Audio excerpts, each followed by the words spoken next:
Quran chapter 23 verses 13 to 14 states, "We created man from a drop in a secure repository, then we made the drop into a clinging clot. Then we made the clot into a lump.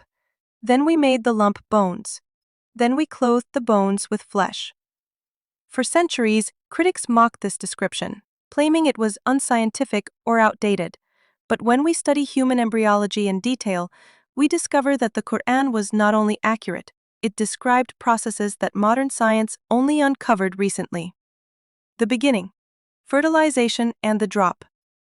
Human life begins with a single drop, the sperm meeting the egg. This union creates the zygote, a cell smaller than the tip of a needle, yet it carries within it all the information to build an entire human being. Scientists call this cell totipotent, meaning it has the ability to form every part of the body, even the supporting structures like the placenta. The Quran refers to this as the drop in a secure repository. That secure repository is the womb, a place designed to nourish, protect, and support the miracle of life.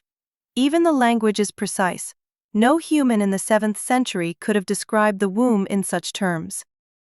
From drop to clinging clot. The zygote divides rapidly, forming a cluster of cells that implants itself into the wall of the uterus. At this stage, the embryo literally clings to the lining of the womb, drawing sustenance from it. This is exactly what the Quran calls a clinging clot. The Arabic word alaka carries meanings of something that clings, something suspended, and even a leech. Modern microscopes show the embryo at this stage resembles a leech both in shape and in its behavior, attaching to the womb and feeding from it. From clot to lump. As development continues, the embryo becomes a chewed-like lump, with ridges resembling the marks of teeth. Scientists today use the term somite to describe the segments that appear, and these somites do look like the indentations of a chewed substance. The Quran's description of a lump is vivid, visual, and remarkably accurate. Bones before flesh. The most debated part of this verse is the claim that bones form first, and then they are clothed with flesh. Critics argue this is wrong, but let us examine embryology carefully. The mesoderm, dermatome, forms the skin's dermis. Myotome forms skeletal muscles, the flesh that covers the bones. Science confirms that the sclerotome differentiates first, beginning the formation of bones, while the myotome develops slightly later into muscles. Bones are formed, and then clothed with flesh. The sequence matches the Quran word for word. Even more astonishing, the Quran does not say the lump turns into bones, but rather that bones are developed within it. Then those bones are clothed with flesh. The choice of words in Arabic is exact, leaving no room for misunderstanding. A modern confirmation. The Quran's description aligns so perfectly with embryology that scientists like Dr. Keith Moore, a leading authority on human development, expressed amazement when shown these verses. He admitted that such knowledge in the 7th century could not have come from human observation. Furthermore, bone remains central throughout life. Bone marrow is the richest source of stem cells, which have the power to regenerate and heal. Once again, the Quran points us toward a deeper truth that science only confirmed much later.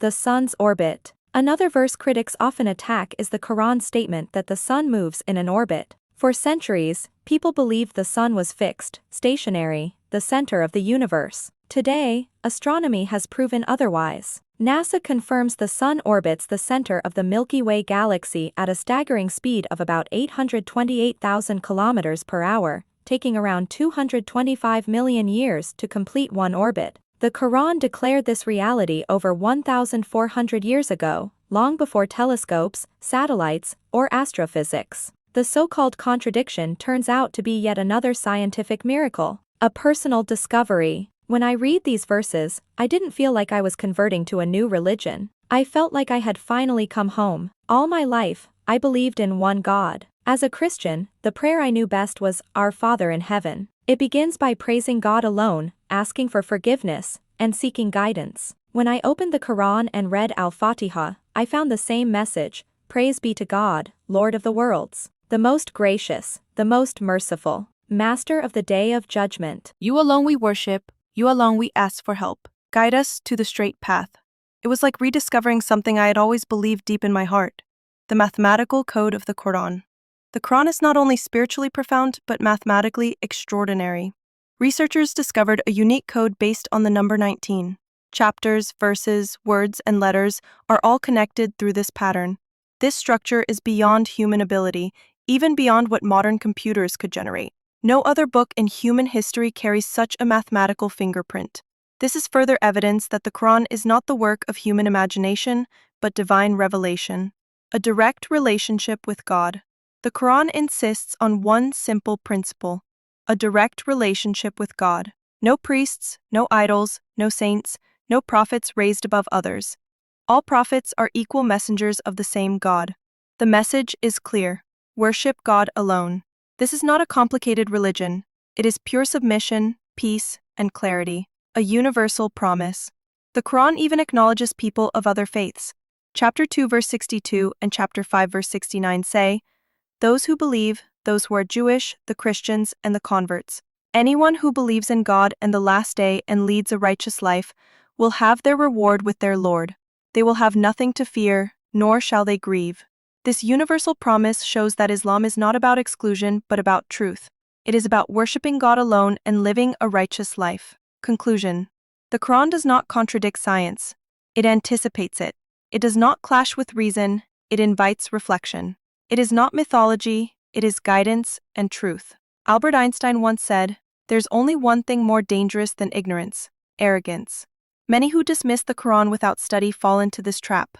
But when knowledge replaces arrogance, the Quran shines as a book of miracles. The sequence of human development, the movement of the sun, the mathematical code, the universal message of one God, all of it points to a reality that cannot be denied. The Quran is not against science. It is the truth that science eventually discovers. Alhamdulillah.